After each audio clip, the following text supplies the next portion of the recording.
take a little bit of time and talk about our foray into aerospace, defense, and healthcare. Since the inception of our company, one is technology and its interventions in aerospace, defense, and healthcare. So two diverse segments, but that's what we chose. So I'll try and share our journey from an innovation perspective in these two segments. So our vision, we started about 5 years back. Our journey with Altem, Result, and Stratasys, all of this together started almost about 4.5 years back. And our vision was to be the best technology intervention company in deep domain applications of our clients in AD and healthcare. For us, it was critical that we are an intervention company. Intervention means we are not responding to a concept or a design from a client. We are intervening with them in all stages of their developmental work. So for us, intervention was a key thing, and it has to be technology intervention. So that was what we wanted to be.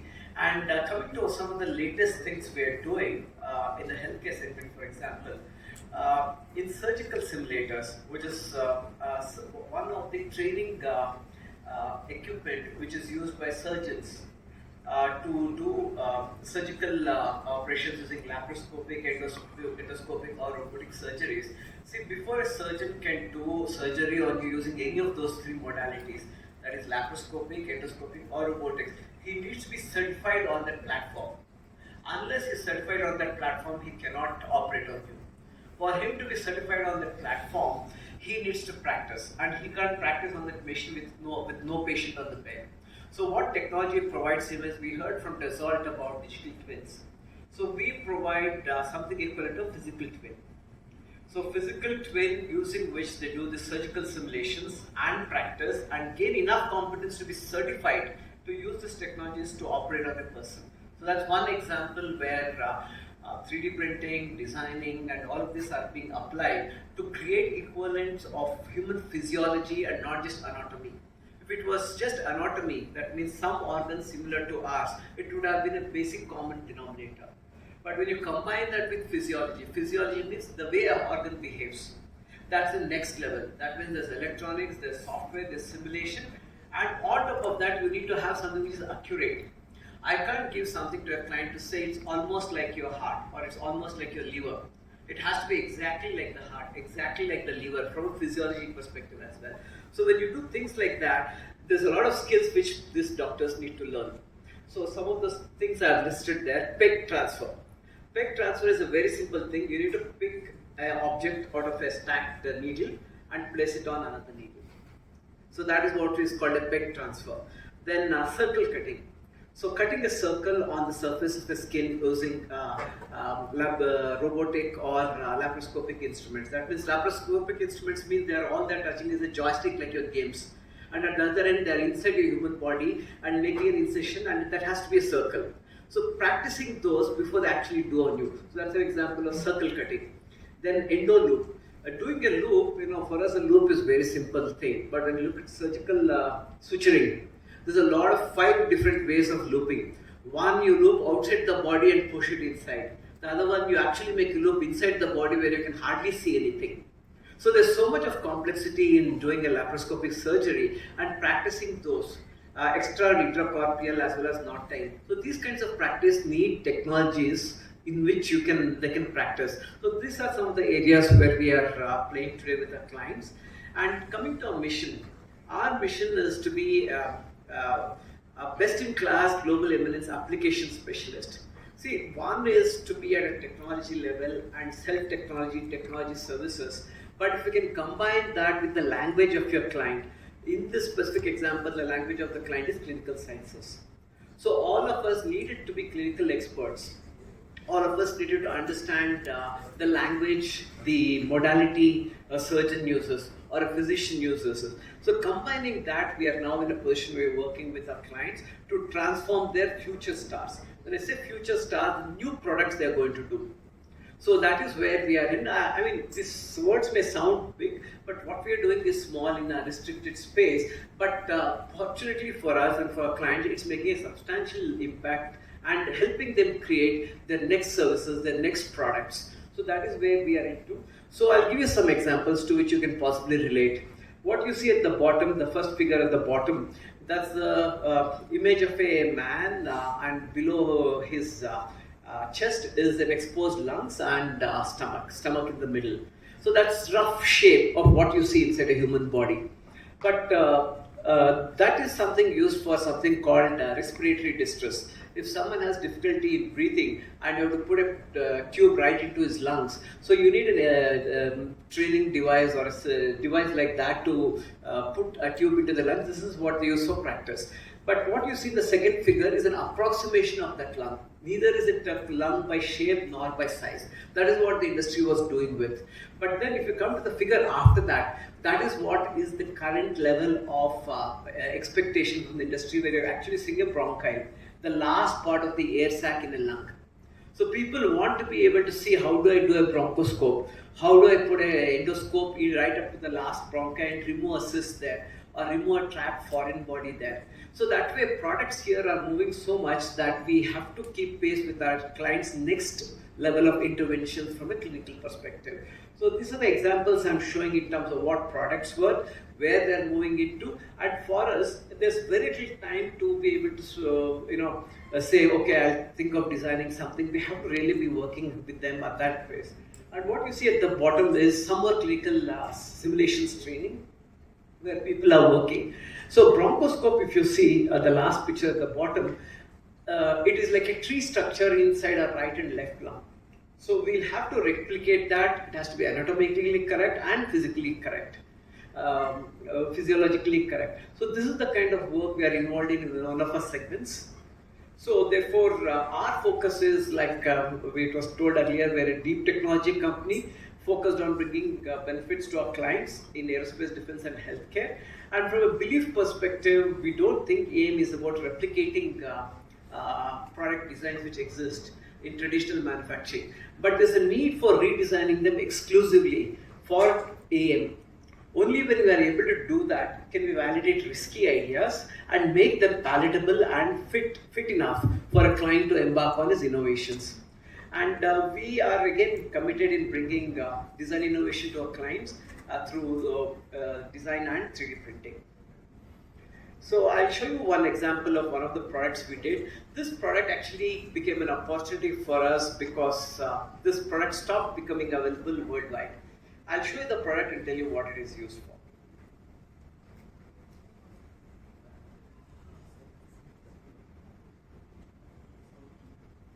I'd like to introduce to you Mr. Trauma Head Sharma. Mr. Trauma Head Sharma is a comprehensive clinical examination model depicting cranio-maxillofacial fractures. The features which this examination model provides is frontal bone fractures, zygomatic, orbital complex fractures, all the levels of Lefort fractures, and multiple mandibular fractures. This model is ideal for teaching your students and your team complex comprehensive trauma hurt head scenarios, and it will come with a mask, a latex mask, which we will use half of this so that you are able to palpate and feel the different areas, so that in the end you can teach your team skills related to maxillofacial assessments. I am Dr. Shah, a maxillofacial surgeon, and one of the clinical lead investigators of this project for creating this comprehensive examination of craniomaxillofacial trauma head model.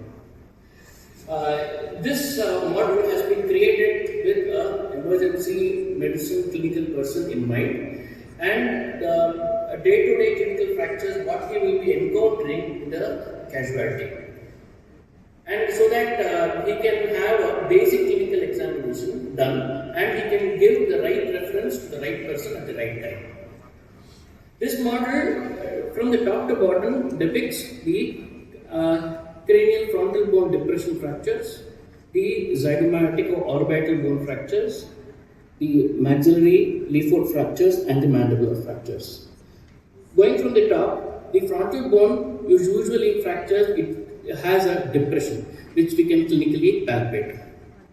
The next we have the frontozygomatic fracture, where this suture is palpated as a sharp projection on skin. On the left side, what we can see is a depressed malar region, and also a zygomatic arch fracture, a very common scenario indeed. This also involves the orbital complex where there is orbital dystopia, and we can also feel the enophthalmos, as well as clinically we can see a diplopia. Next, coming on to the maxillary fractures, first we will see the Lefort 3 fractures involving the bilateral frontozygomatic regions. Next, the infraorbital regions. Extend this fracture extending on to the pterygoid plates. This is another feature of it is this is a very classical feature of the Lefort 2 fractures are this pyramidal shape of fracture line with a mid-face depression.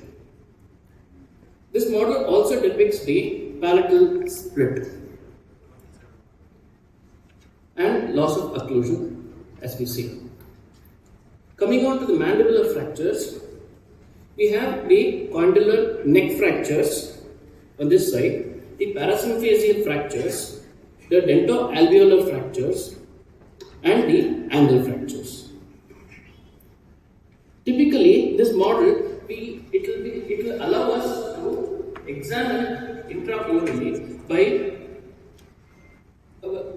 palpating all the fractures. For example, if we see the angle fracture, we can palpate the step in angle fracture. Intraorally, we will be able to see the loss of occlusion, which is a very, very critical feature in determining the treatment. The second model is a comprehensive treatment planning model based on evidence-based scientific principles.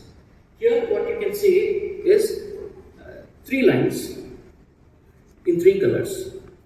One is a red line depicting the fracture lines, and the blue line and the green line.